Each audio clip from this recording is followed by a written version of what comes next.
সামষ্টিক অর্থনীতি অবশ্যই খুবই ভালো কাজ হচ্ছে এবং উদ্যোগগুলো প্রশংসিত হচ্ছে সঙ্গত কারণে, কিন্তু বিনিয়োগের জায়গায় কয়েকটা বিষয় আছে, বিনিয়োগের হয়রানির বিষয়গুলো আছে। কিন্তু আসলে আমি যে আজকে যেটা অনুভূত হলো যে যারা বিনিয়োগ করবেন, উদ্যোক্তা, ব্যবসায়ী, তাদের সাথে শোনার কাজটা কিন্তু খুব জরুরি। অন্তর্বর্তীকালীন সরকার আমি দেখতে পাচ্ছি ওটাকে গুরুত্ব দেননি। ওনারা শোনার জন্য আগ্রহটা ওইভাবে প্রকাশ করেননি, ওনারা সেই মুহূর্তগুলো তৈরি করেননি যার মাধ্যমে ব্যবসায়ী সম্প্রদায়, উদ্যোক্তা সম্প্রদায় তাদের বক্তব্যগুলো সুনির্দিষ্টভাবে তুলে ধরতে পারবেন। কারণ বিনিয়োগ তো তারাই করবেন, বিনিয়োগ তো আর আমলারা করবে না। বিনিয়োগ করবে উদ্যোক্তারা, যারা মাঠে আছেন, যারা তাদেরকে বিভিন্নভাবে সহায়তা করেন, তারাই কিন্তু ওই বিনিয়োগটা করতে হবে। অন্তর্বর্তীকালীন সরকারকে আমি দেখছি ঢাকার মধ্যে বসে আছেন, ঘরের মধ্যে বসে আছেন, মাঠে যাচ্ছেন না।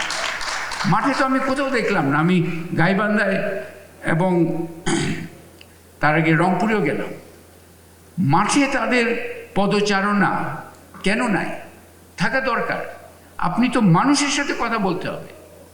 আমরা তো এখন, এবং সেটা শুধুমাত্র আমরা সেই অর্থে যে, এবং মানুষ সমর্থন তো দিচ্ছে, মানুষ আশা করছে, একটা দায়িত্ব পেয়েছেন এবং অর্থ উপদেষ্টা বলে গেছেন আমরা ক্ষমতা পাই নাই, দায়িত্ব পেয়েছি। এটাও এক ধরনের শুভঙ্করের ফাঁকি হয়ে যেতে পারে, কারণ আপনি তো ক্ষমতায় আছেন, ক্ষমতার জন্য জবাবদিহিতা আপনার করতে হবে, এবং সেই জবাবদিহিতা হচ্ছে দায়িত্বটা সঠিকভাবে পালন হচ্ছে না। সদিচ্ছার ঘাটতি নিয়ে কোনো কথা নেই, কিন্তু কার্যকৌশল কিভাবে আপনি যে দায়িত্ব পেয়েছেন সেগুলো পূরণ করতে পারবেন, সেভাবে আপনাকে এগিয়ে আসতে হবে। লাল ফিতার যে একটা সংস্কৃতি আছে, সেই সংস্কৃতিটাকে কিভাবে জোরালোভাবে ধাক্কা দিয়ে ভাঙতে হবে, এটাও কিন্তু একটা বড় বিষয়। আমি এখন বাংলাদেশের জন্য এখন আসলে নতুন কিছু সূচকের খুব প্রয়োজন হয়ে গেছে। যেমন টিআইবি দুর্নীতি ইন্ডেক্স করে, এখন আমার প্রতিষ্ঠান, গবেষণা প্রতিষ্ঠান পিপিআরসি থেকে আমরা নতুন একটা ইন্ডেক্স চালু করতে চাচ্ছি বাংলাদেশের জন্য। সেটা হচ্ছে হয়রানি ইন্ডেক্স।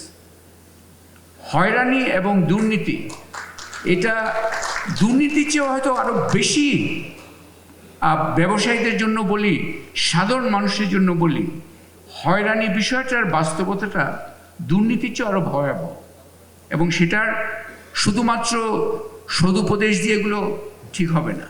কার্যকর মনিটরিং শুধু নয়, নানাভাবে এটাকে আমাদের নজরে আনাটা খুব জরুরি।